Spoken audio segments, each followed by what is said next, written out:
마태복음 12장 38절에서 42절 하나님의 말씀을 들으십시오.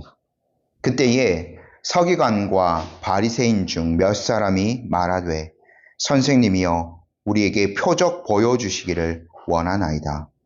예수께서 대답하여 이르시되 악하고 음란한 세대가 표적을 구하나 선지자 요나의 표적밖에는 보일 표적이 없느니라.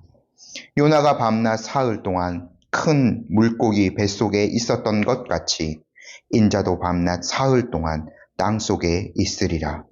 심판때에 니느웨 사람들이 일어나 이 세대 사람을 정죄하리니 이는 그들이 요나의 전도를 듣고 회개하였음이거니와 요나보다 더 큰 이가 여기 있으며 심판때에 남방 여왕이 일어나 이 세대 사람을 정죄하리니 이는 그가 솔로몬의 지혜로운 말을 들으려고 땅 끝에서 왔음이거니와 솔로몬보다 더 큰 이가 여기 있느니라. 아멘. 잠시 기도하겠습니다. 복되신 하나님 아버지, 오늘도 저희들이 이 시간 주님의 귀한 말씀을 듣고자 합니다. 하나님의 귀한 뜻을 우리에게 펼쳐 보여주시고 성령 하나님 이 귀한 말씀을 밝히 비추어 주셔서 듣는 자와 또 전하는 자 모두가 주님의 은혜 안에 거하고 또 순종의 자리로 나아갈 수 있도록 복된 또 충만한 은혜들을 이 시간 허락하여 주옵소서. 예수님의 이름으로 기도드립니다. 아멘. 저희가 지난주까지 총 8번 정도 요나에 관련된 말씀을 살펴보았습니다. 첫 번째 이제 열왕기 하의 14장 배경적인 어떤 것까지 설명을 드린 그 설교까지 해서 아마 총 8주 동안 이제 요나에 관련된 말씀을 함께 살펴보았는데요. 요나는 주전 8세기에 하나님의 그 부르심을 받은 하나님께 쓰임받는 선지자였죠. 특별히 요나가 그 당대에 했던 중요한 예언이 있었습니다. 바로 그 나라의 영토, 북이스라엘의 영토가 매우 크게 확장될 것이라는 예언이었죠. 실제로 요나의 예언대로 그 나라의 영토가 여로보암 2세 시절에 매우 크게 확장되었습니다. 근데 이제 하나님께서 외적으로 이러한 물질적인 은혜를 베푸셨지만 그들의 삶은 정반대로 치달았죠. 여전히 그들은 제멋대로 살아갔고 언약의 백성이라는 외적인 타이틀만 있을 뿐 내적으로는 이방인과 전혀 다르지 않는 삶을 살아갔습니다. 저희가 요나서 4장밖에 안 되기 때문에 이 짧은 요나서 본문을 살펴봤는데 특별히 요나의 행적을 잘 한번 추적해 보았죠. 이렇게 살아가는 이스라엘 백성의 전형을 사실 요나를 통해서 저희가 본 겁니다. 요나의 신앙 고백은 매우 정통적이었습니다. 하지만 요나는 전혀 하나님의 뜻을 알지 못했죠. 아니, 명백하게 드러난 하나님의 뜻조차도 거부하면서 살기를 바랐습니다. 그 당대의 대부분의 이스라엘 백성들이 그렇게 살아갔던 거죠. 하나님은 이러한 요나, 반항하는 요나, 하나님의 뜻을 전혀 모르고 있던 요나를 타이르시며 끝까지 돌아오기를 바라셨습니다. 저희가 지난해 시간에 4장 마지막 부분 조용히 요나를 타이른 것까지 살펴보았죠. 근데 이제 요나서는 끝맺음이 좀 어떻게 보면 좀 이상한 거 아닌가요? 라고 할 정도로 그 뒤에 어떠한 일이 일어났는지 저희가 알 수가 없습니다. 하지만 그 뒤에 이스라엘 나라 전체는 어떻게 되었는지 성경 말씀을 통해서 알 수 있죠. 그들은 끝까지 그런 하나님의 마음을 모른 채로 하나님께로 돌아오지 않고 있다가 결국 나라 전체가 멸망을 당하고 말았죠. 그렇게 북이스라엘이 먼저 망하고 나중에 이제 100년이 넘게 남유다도 유지되다가 결국 그들까지도 바벨론에 의해서 멸망당하고 맙니다. 하나님께서 그들에게 약 한 70년 정도 혹독한 포로의 생활들을 허락하십니다. 그때 이스라엘 백성들이 새로워지기 시작했죠. 근데 그러한 이스라엘 백성도 이제 요나의 때로부터 약 한 800년이 지난 시점인 지금 예수님의 공생의 기간에 그들의 삶의 모습은 과연 어떠하였을까요? 마태복음 저희가 오늘 12장에 요나에 관련된 예수님의 그 언급 짧은 본문을 선택해서 이제 함께 보게 되는데 12장 전체의 맥락을 한번 보면 이스라엘 백성들이 전혀 달라지지 않았던 것을 저희들이 볼 수 있습니다. 이 당대의 예수님 당대의 사람들도 요나 시대 사람들처럼 하나님의 뜻과는 거리가 먼 삶을 살고 있었죠. 표면적으로 이들이 하나님의 말씀대로 하나님의 말씀을 지키며 살아가고 있었는지는 모릅니다. 하지만 동일하게 내적으로는 전혀 하나님의 뜻을 알지도 못하고 그 뜻대로 살아가고 있지도 못하였죠. 그 대표적인 예로 하나님께서 요나를 드셨던 것처럼 마태복음 12장에서는 그 대표적인 예로 그들의 종교 지도자이었던 바리새인이 등장합니다. 근데 이 바리새인의 삶이 이렇게 외식적이었으니 일반 백성들의 삶은 어떠했을까요? 그 형편이 말이 아니었을 겁니다. 12장에 나오는 그들의 행위들을 조금 짧게 제가 요약해서 말씀드리겠습니다. 12장 1절부터 8절까지는 예수님께서 안식일에 이제 바리새인들과 논쟁한 사건들이 등장하는데 이거는 예수님의 제자들이 안식일에 밀밭에서 밀을 비벼가지고 먹은 것 때문에 일어난 논쟁이었습니다. 바리새인이 그걸 가지고 굉장히 예수님께 다가가서 지적을 했죠. 근데요, 저희가 오늘 주일입니다만 이렇게 예배 드리는 날이라고 해서 아침을 안 먹거나 점심을 안 먹거나 아무것도 안 먹고 이렇게 할 수 있을까요? 그렇지 않습니다. 우리가 어느 날이든지 우리에게 육체가 있기 때문에 먹어야 살 수 있죠. 안식일이라고 다르지 않습니다. 그렇기 때문에 이 제자들이 밀 이삭을 잘라서 먹은 것은 이 바리새인이 보기에는 율법의 행위에 따라서 그들이 정죄를 받아 마땅하다라고 이렇게 얘기하고 있지만 예수님께서 12장 7절에 무지한 자라고 하셨거든요. 이게 생명과 직결된 것이기 때문입니다. 그러니까 생명은 안식일 자체의 규정보다 사람이 만들어 놓은 규율보다 훨씬 더 큽니다. 예수님께서 그 예로 다윗이 진설병을 먹은 그 이야기를 다시 이제 꺼내 오셔서 바리새인들의 위선을 지적하시죠.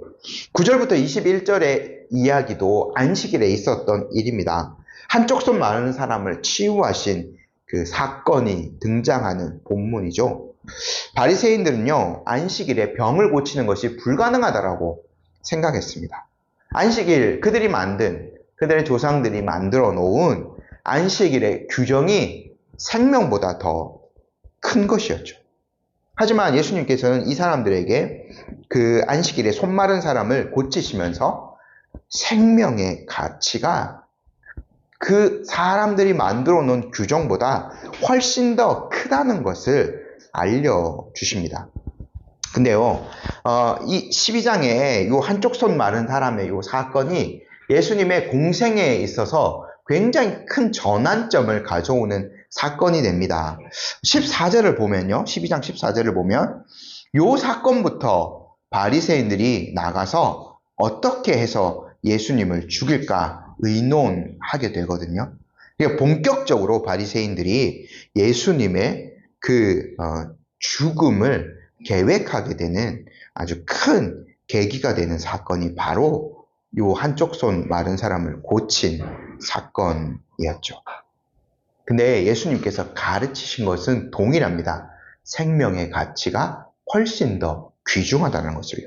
또 저희가 오늘 읽었던 본문 전에 22절부터 37절까지 좀 긴 이제 본문에는 예수님과 바리새인들이 바알세불, 귀신의 왕인 바알세불을 가지고 논쟁하는 사건이 있었는데, 예수님께서 또 어떤 사람을 고치셨어요. 이번에는 귀신 들린 사람이었습니다. 그래서 눈이 멀고 말을 못하는 사람이 되었죠. 이것은 육체적인 질병이 아니라 귀신 들려서 이런 현상이 나타난 겁니다. 그럼 이럴 때는 귀신을 쫓아내면 그것이 이제 멀쩡해지겠죠. 그래서 예수님께서 그 사람을 고쳐주셨습니다. 근데 바리새인이 또 이것을 비난하기 위해서 예수님께서 귀신의 힘을 빌려서 귀신의 왕인 바알세불의 힘을 빌어서 귀신을 쫓아냈다고 예수님을 모함합니다. 예수님께서 그들에 대해서 아주 명확하게 논리적으로 반박하시죠. 제가 25절, 26절 한번 읽어드릴게요. 예수께서 그들의 생각을 아시고 이르시되 스스로 분쟁하는 나라마다 황폐하여질 것이요 스스로 분쟁하는 동네나 집마다 서지 못하리라. 만일 사탄이 사탄을 쫓아내면 스스로 분쟁하는 것이니 그리하고야 어떻게 그의 나라가 서겠느냐. 예수님께서 이렇게 말씀하시면서 한번 생각해 보라고 하신 거죠. 과연 귀신의 힘을 빌어서 귀신을 쫓아냈겠느냐고. 그리고는 이 논쟁의 마지막 부분에서 바리새인들에게 굉장히 강한 정죄의 말씀을 하십니다. 제가 34절 말씀 한번 읽어드릴게요.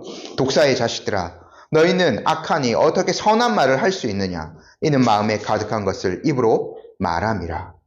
예수님께서 그 바리새인의 내면적인 악독함을 이렇게 지적하여 주십니다. 근데 요 1년에 이어지는 요 세 가지 어떤 사건들, 계속해서 바리새인과 부딪히는 이 부분들에서 예수님의 가르침은 굉장히 일관적이에요. 뭘 예수님께서 말씀하셨냐면 율법보다 더 귀한 것이 생명이다. 율법의 지키는 그 가치보다 훨씬 더 귀한 것이 사람의 생명이다라는 것을 알려주십니다. 근데 바리새인의 그 모습들은 동일합니다. 전혀 생명의 가치를 귀한 것으로 여기지 않습니다. 주일에 사람이 살기 위해서 밀 이삭을 비벼 먹은 것, 주일에 그 한쪽 손 많은 사람, 얼마나 생활이 어려웠겠습니까?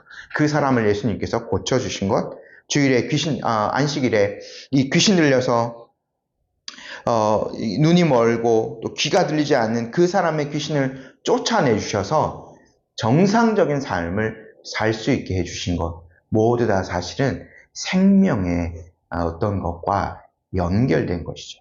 요나서의 마지막에 하나님께서 가르치셨던 바로 그 가르침, 니느웨 성에 있는 수많은 사람들의 생명의 가치가 가장 중요하다는 것을 알려주신 그 가르침과 매우 일맥상통하지요. 이런 와중에 바리새인 중에 몇몇 사람들, 서기관들 중에 몇몇 사람들이 예수님께 표적을 보여달라고 요청합니다. 39절 말씀, 38절 말씀 함께 읽어보겠습니다. 그때에 서기관과 바리새인 중 몇 사람이 말하되 선생님이여 우리에게 표적 보여주시기를 원하나이다. 지금 제가 12장을 조금 더 쭉 설명드렸는데 연속되는 사건이 이어지지 않았습니까? 예수님께서 계속 표적을 보여주셨어요. 한쪽 손 마른 사람 고치셨죠. 귀신 들려서 눈 멀고 말 못하는 그 사람의 귀신을 쫓아내 주셨어요. 그래서 그 손 마른 사람의 손이 완전히 회복되어지고 귀신 들렸던 사람은 말하면서 보게 되었어요. 이거보다 더 큰 표적이 어디 있겠습니까? 이 바리새인들은 충분히 예수님의 표적을 보았어요. 그러니까 지금 이 사람들이 얼마나 불량한 태로 예수님께 왔는지가 딱 보여지죠. 그들은 예수님의 표적을 보고 예수님을 믿기 위해서, 예수님께서 하나님께서 보내신 바로 그분이심을 확인하기 위해서 예수님께 표적을 요청한 것이 아닙니다. 아까 이제 중요하다고 말씀드렸죠. 14절. 이 사람들 지금 마음속에 예수님 죽이려는 계획을 이미 다 품고 있어요. 그런데도 겉으로는 싹 이제 예수님께 친절한 척을 하면서 표적을 보여주시기를 원하나이다 라는 그런 아주 공손한 듯하게 예수님께 다가갑니다.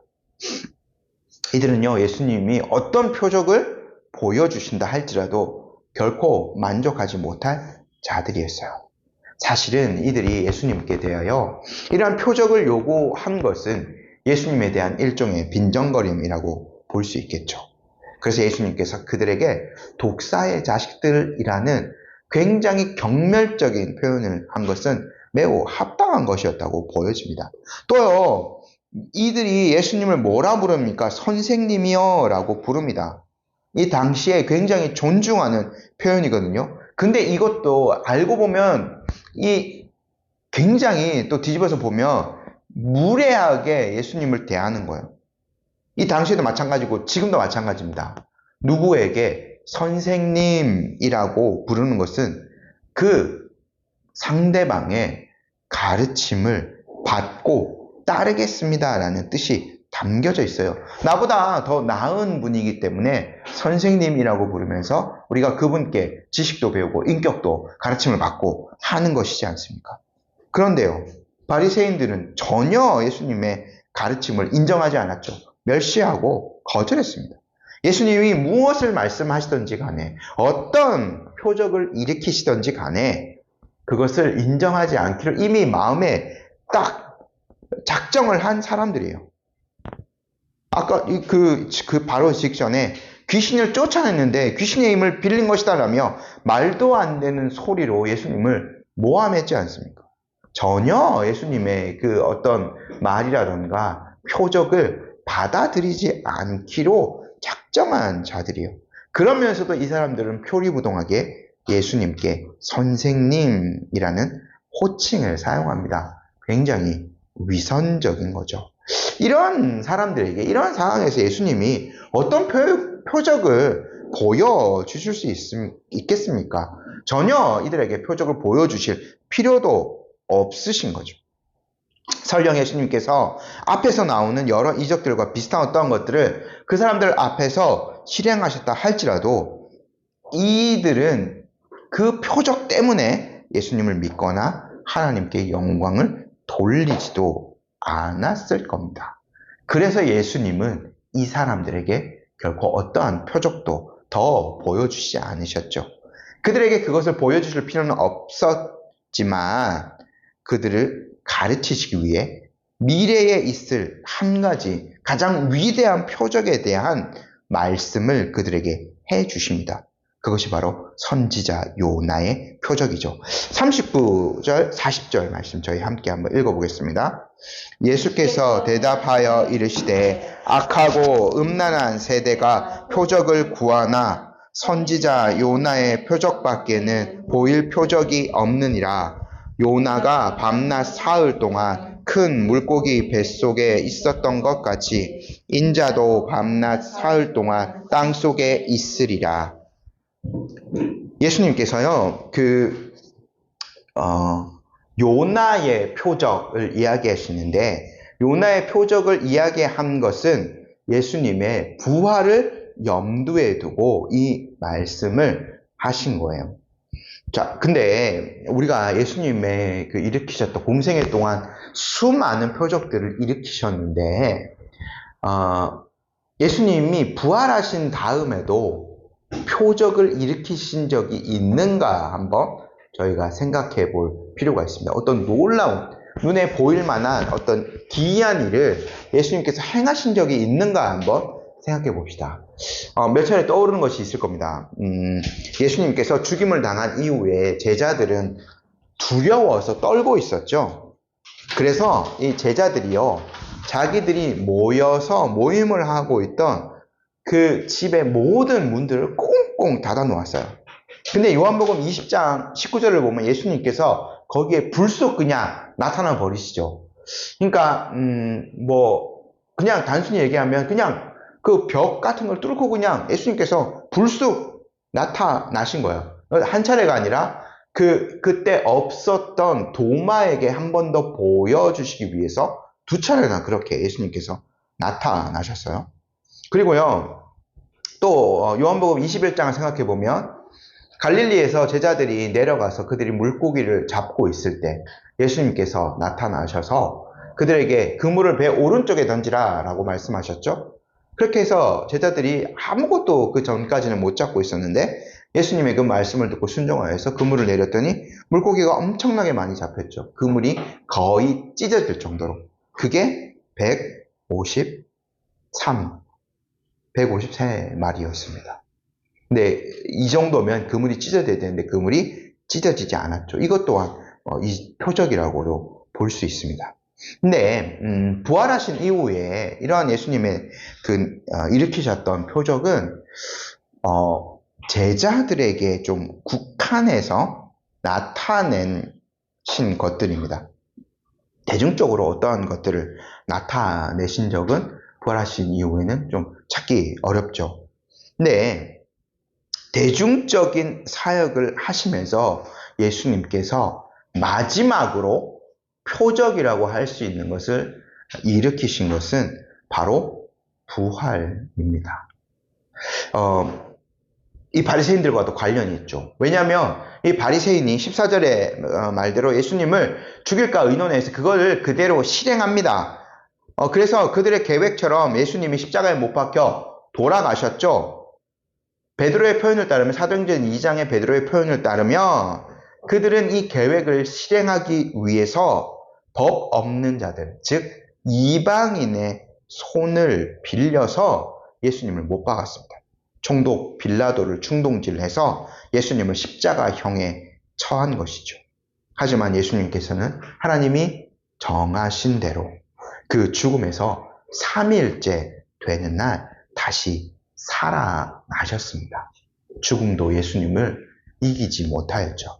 구약에서 이것을 가장 극명하게 보여주고 예표하는 사건이 바로 선지자 요나의 사건입니다. 저희가 보았죠. 1장에서 요나가 배가 이렇게 요동치고 할 때에 뱃사람들에게 죽음을 요청합니다. 나를 집어 던지면 다 괜찮을 거더라고 해서 요나가 바다에 빠졌어요. 그래서 요나서 2장의 표현에 따르면 기억나시죠? 바다풀이 자기 머리를 감싸고 요나가 막 이렇게 극적으로 표현하는데 사실 바다에 그렇게 큰 바다에 빠졌을 때 요나는 죽은 것이나 마찬가지였습니다. 하지만 하나님께서 미리 요나를 위해서 큰 물고기를 예비하셨죠.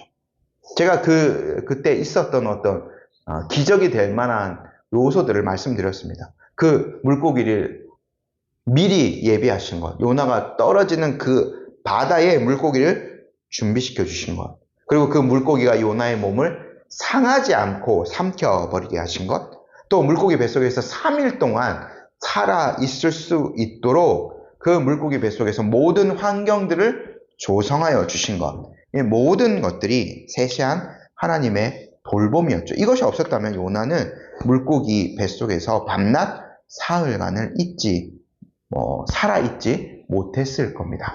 이것이 이제 놀라운 요나에게 주어진 표적이었죠. 근데 이것이 나중에 예수님께서 3일째 되는 날 부활하실 것을 나타내는 바로 그 놀라운 징표가 되기도 했습니다.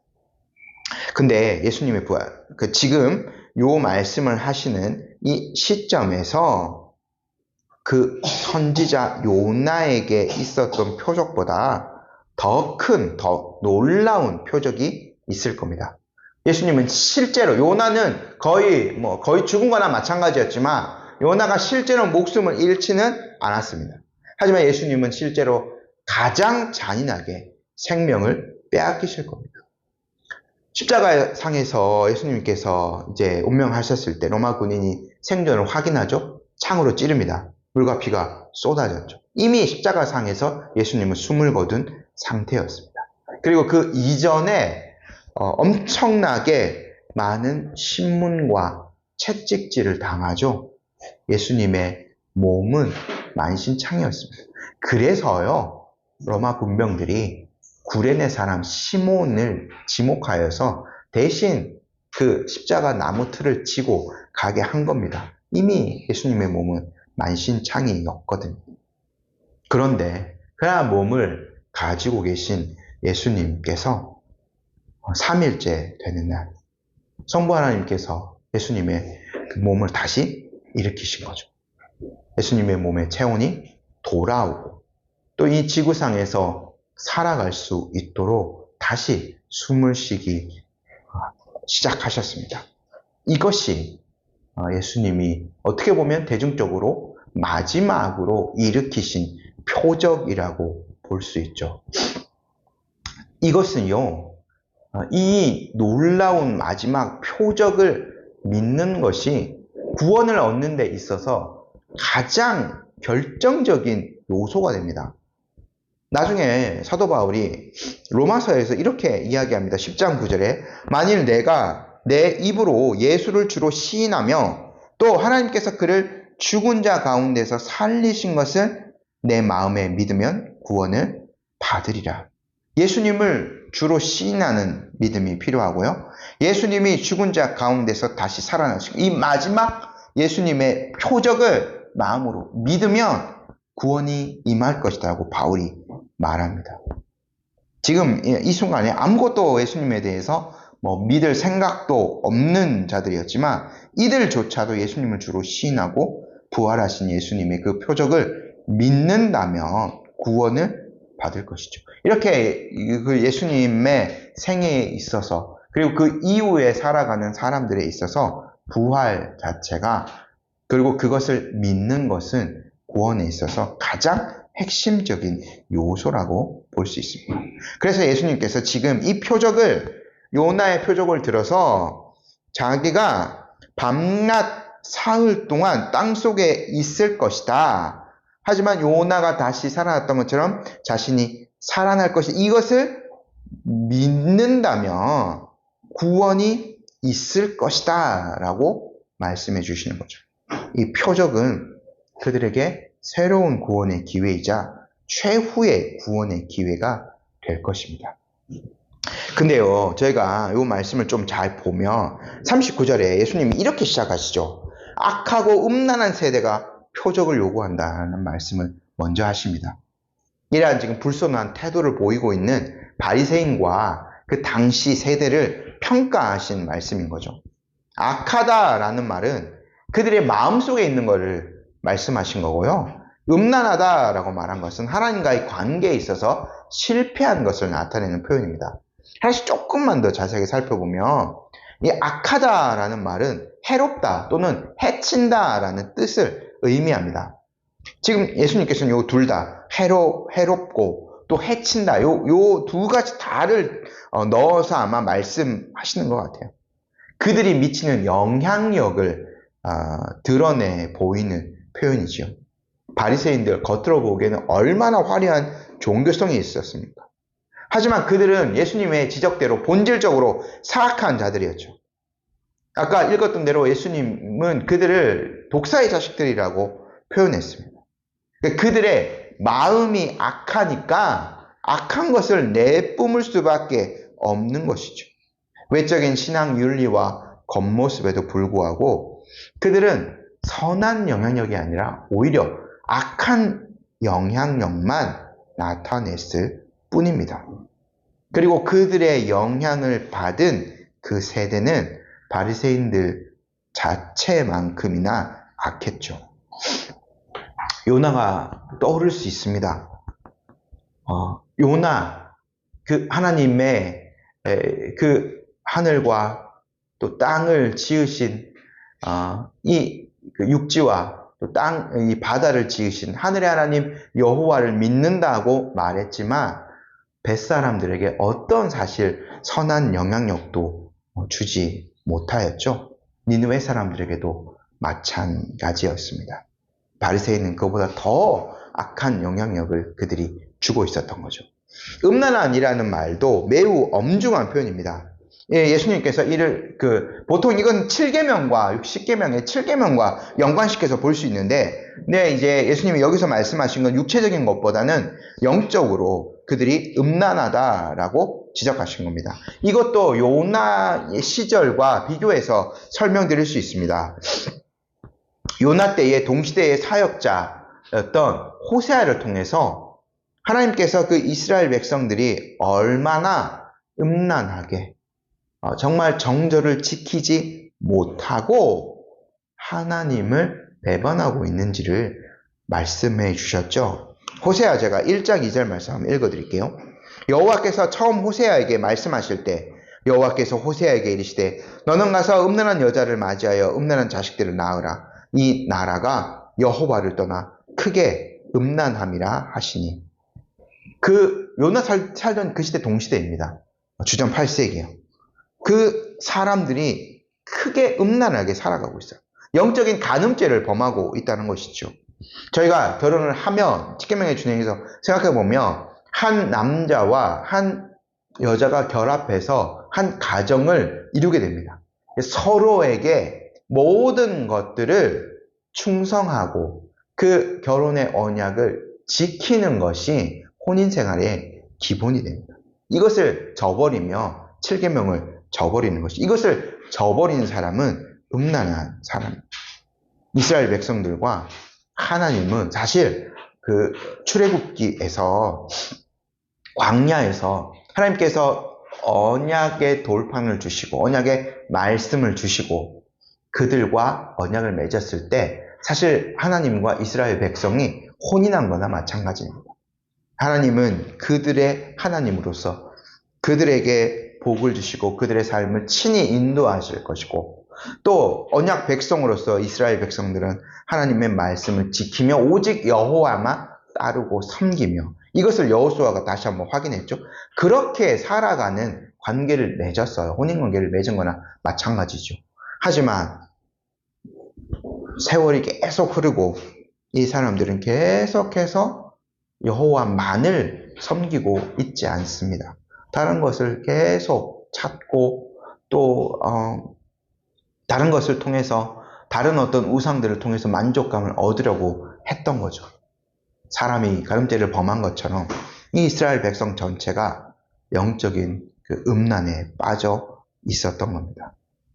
요나가 하나님에 대해서 이렇게 표현하지 않았습니까? 저희 요나서 4장 2절 말씀, 주께서는 은혜로우시며 자비로우시며 노하기를 더디하시며 인애가 크시사 뜻을 돌이켜 재앙을 내리지 아니하시는 하나님이신 줄을 내가 알았음이니이다. 이 인애, 헤세드랍니다. 하나님 인애가 크신 분, 언제까지나 그들에게 언약을 신실하게 지키시는 분이신데 이스라엘 백성들은 그러지 않았어요. 그 인애를 저버렸어요. 호세아서 4장 1절에 이렇게 표현합니다. 이스라엘 자손들아 여호와의 말씀을 들으라. 여호와께서 이 땅 주민과 논쟁하시나니 이 땅에는 진실도 없고 인애도 없고 하나님을 아는 지식도 없고. 이스라엘 백성들에게는 인애가 없어요. 이 언약을 지키고자 하는 마음, 의지, 모든 것들이 없는 겁니다. 음란한 이스라엘 백성은 하나님과의 언약을 완전히 저버린 거죠. 근데요, 이게 주전 8세기에만 있었던 것이 아니라 예수님이 당대의 사람들에게 동일한 표현을 쓰신 거예요. 그들이 겉으로는 하나님을 잘 섬기고 있는 듯 보이지만 속으로는 너무나 딴 마음을 품고 있었기 때문입니다. 근데 이제 예수님의 표현을 보면 이 요나의 요 표적을 통하여서 니느웨 사람들의 온전한 회개가 있었거든요. 저 일단 41절 말씀 먼저 읽고 계속 설명을 드릴게요.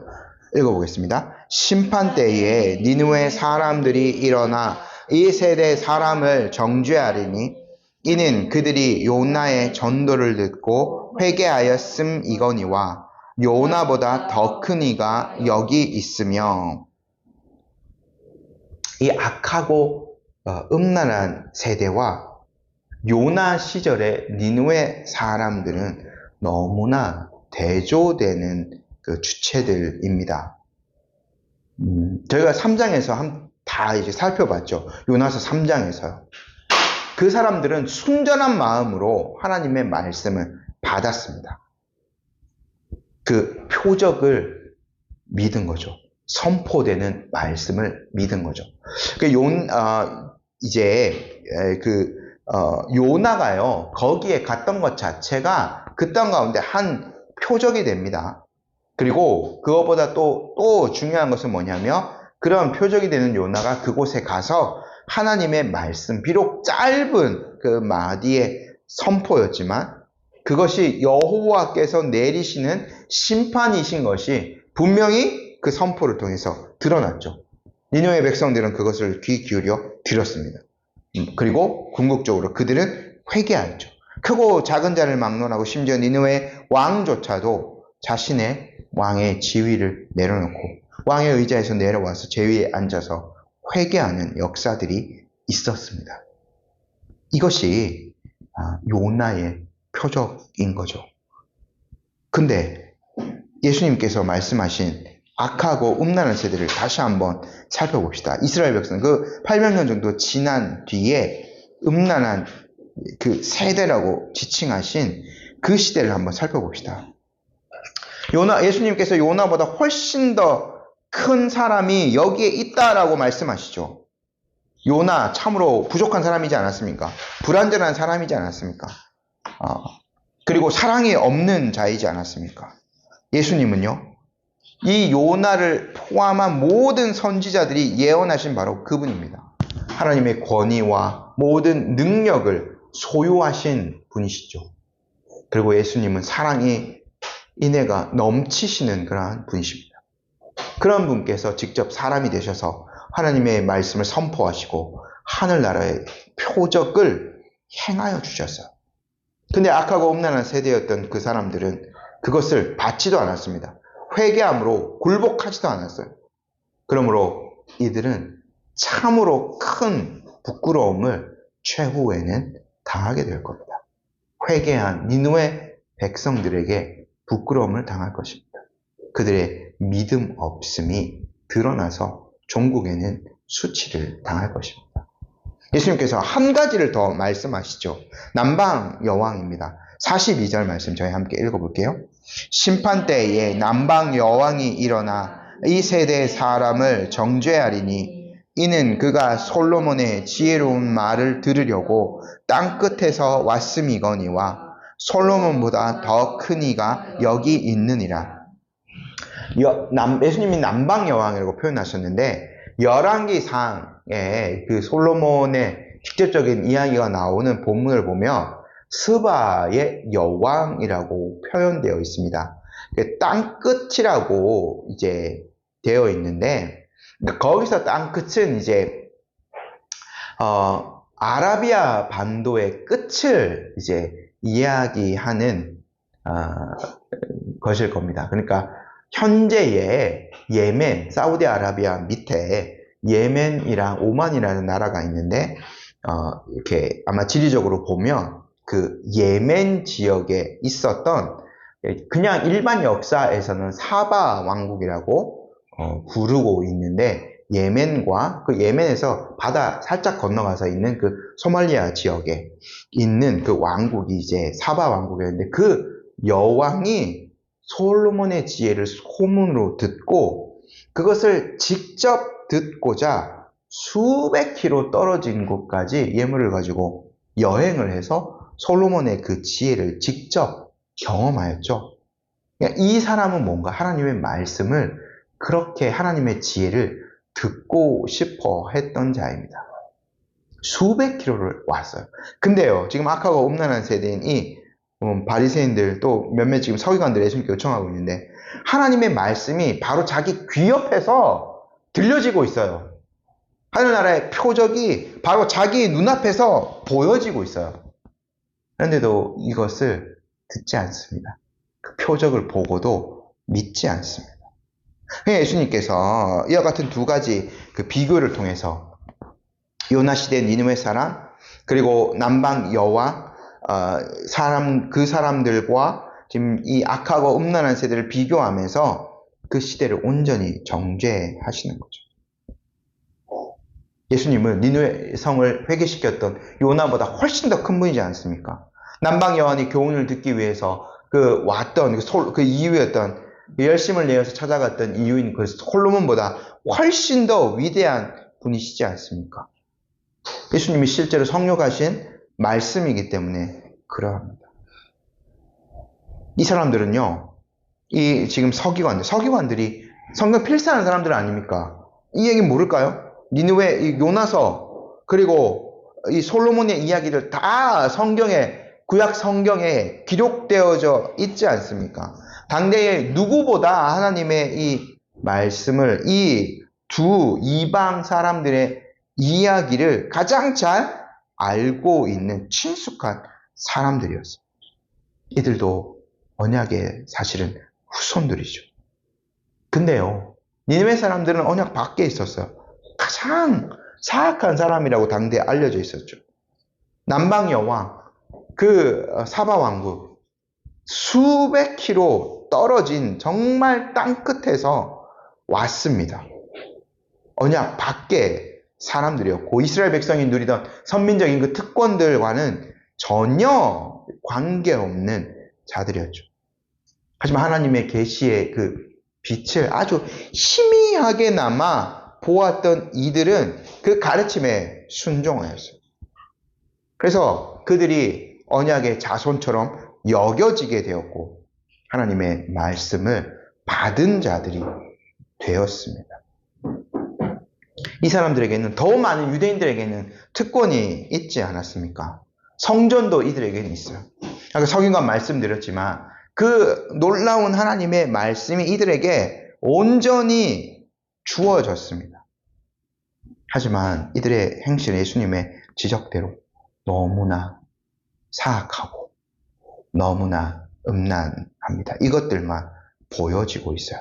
이러한 당대의 현실 속에서 예수님은 마지막 표적을 그들에게 말씀하셨습니다. 요나보다 큰 사람, 솔로몬보다 큰 사람, 이것들을 받아들이는 사람이 구원을 받을 거예요. 그렇지 않는 사람에게, 그렇지 않는 세대에게는 오직 정죄만 있을 뿐이죠. 다시 이제 제가 결론을 내면서 우리 시대를 한번 생각해 보았으면 좋겠습니다. 우리는요, 정말 최후의 표적이 비추어주는 그 온전한 계시의 빛 가운데서 살아가고 있어요. 부활 이후를 저희는 살아가고 있지 않습니까? 설명드렸던 대로 예수님의 그 왕 되심을, 예수님의 하나님 되심을 가장 잘 입증해 주는 것이 바로 부활 사건입니다. 이것은 실제의 역사의 사건입니다. 부활이 계속해서 지금도 확증되어지고 있습니다. 그걸 예수님의 부활을 본 사람들이 다 죽고 없는데 어떻게 이것이 확증될 수 있습니까? 어떻게 이것이 실제 역사라고 우리가 믿을 수 있겠습니까? 라고 누군가는 반문할 수도 있겠습니다. 하지만 이 부활은 셀 수도 없는 수많은 사람들의 내면에서 일어난 도덕적이고 영적인 온전한 변화에 의해서 그 사실이 입증되어집니다. 예수님의 그 가지신 놀라운 권위를 한번 생각해 봅시다.